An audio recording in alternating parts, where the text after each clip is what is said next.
Por isso que a gente vai conversar agora com o Paulo Miguel Júnior, ele é presidente da Associação Brasileira de Locadoras de Automóveis. Obrigado pela sua presença aqui no live, Paulo.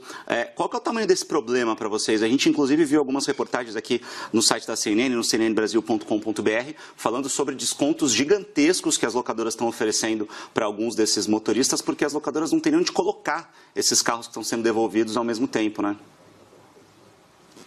Sim, bom dia, né?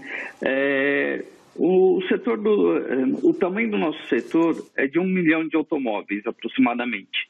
A parte de motorista de aplicativo responde mais ou menos por 20% do nosso setor.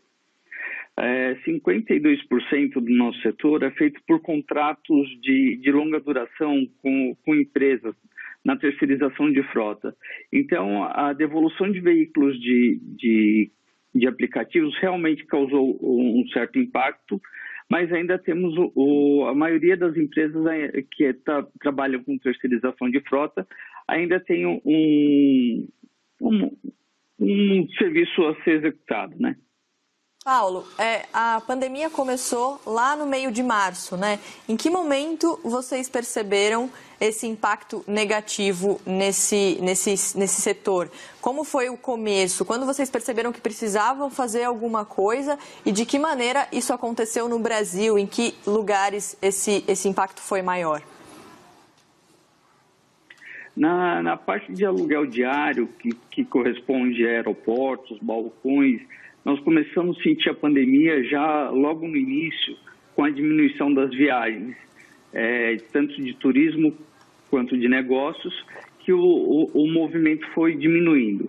Conforme foi diminuindo e foram criando as restrições de circulação, as pessoas também pararam de circular e os aplicativos também deixaram de ter corrido.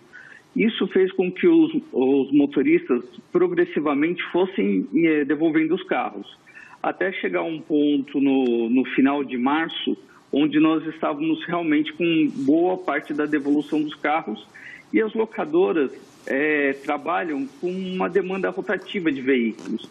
Então, nós não temos pátios necessários para agregar toda a frota numa devolução única de uma única vez.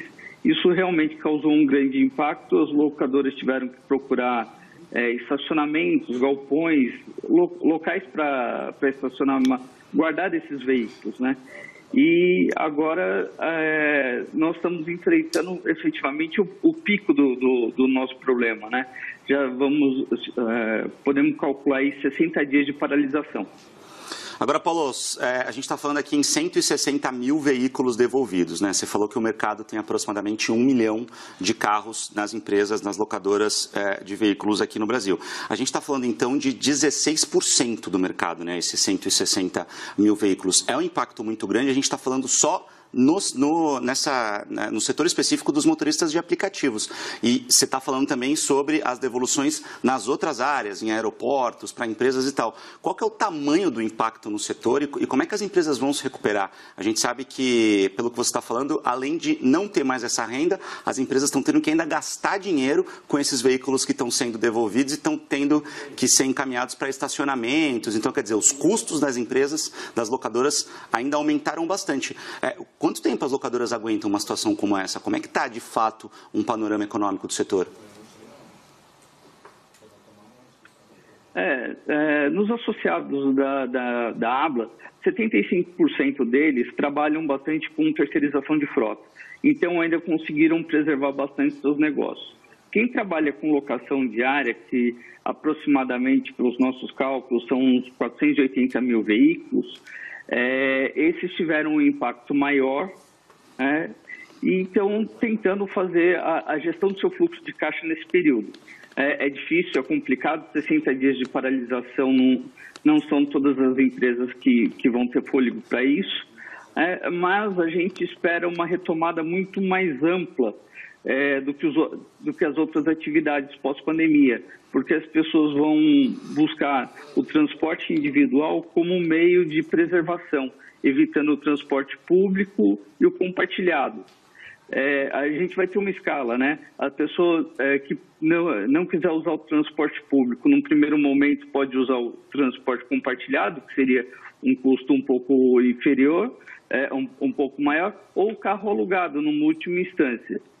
E isso também, a gente vai ter uma gama muito grande de desempregados que a usar os aplicativos de transporte como uma fonte de renda. Então, esses 160 mil veículos, a gente acredita que retornem muito rapidamente. Paulo, aproveitando que você falou de retomada, o que vocês estão planejando para quando passar a pandemia?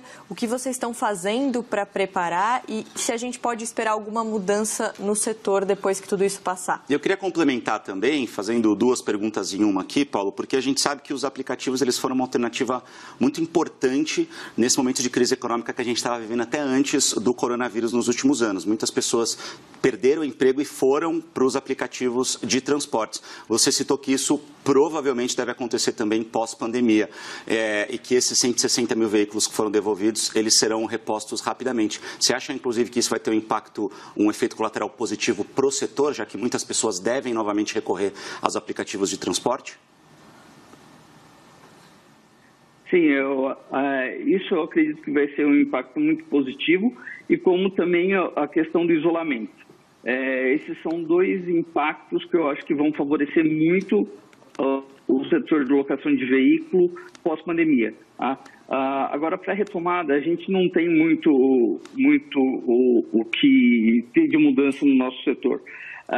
Nós temos os protocolos de higiene já estabelecidos, né, tanto para os veículos quanto para as lojas e funcionários, mas a questão de preço e promoções, talvez dependendo da empresa, dependendo do seu fluxo de caixa, como tiver seu movimento, pode ser que aconteça. Não acredito muito, porque os preços das locações antes da pandemia no Brasil já vinham num patamar muito baixo e que não tinha muito mais espaço para diminuição. Desde a crise de 2015, que as empresas vêm trabalhando de forma enxutas, justas, né, e não temos mais muito espaço para flexibilização de preço. Então, quanto a preço, não acredito numa mudança. Talvez algum tipo de promoção específica logo pós-pandemia, mas o setor, acredito que logo após tem que ter uma... Porque uma parte dele foi preservada nos contratos de terceirização, onde nós tivemos uma queda de aproximadamente 20% só.